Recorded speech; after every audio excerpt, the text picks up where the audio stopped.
すごいな。みかん好きなの。あらら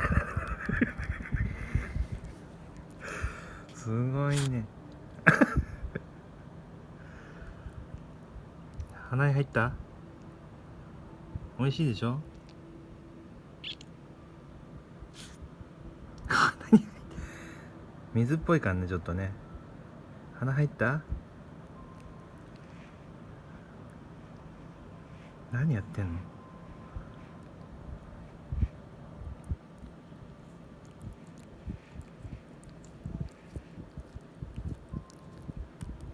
鼻から出てるよ。鼻からつゆがすごい。あんま水っぽいもの食べたことないからね、下痢しちゃうかもね。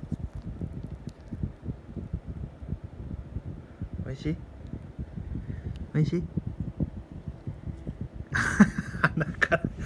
鼻からつゆが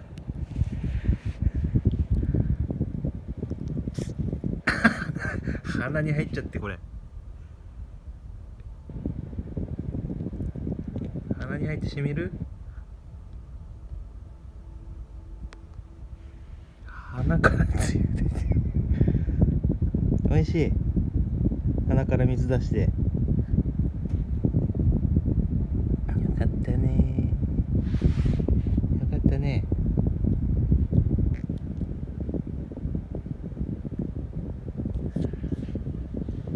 まだあるよ、ほら。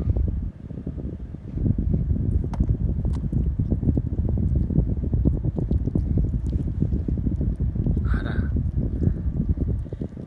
これで黄色い餌も食べるようになるかもしれないな。鼻から出てる。鼻から出てるよ。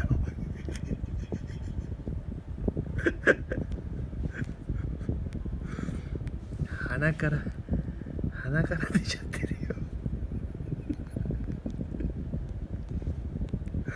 大丈夫かよ。鼻予想以上に水っぽいからびっくりして。初めて食べたもんね。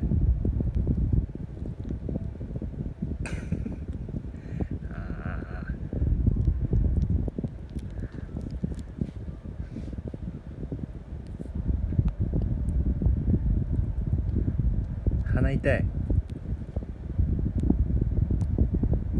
でも美味しい。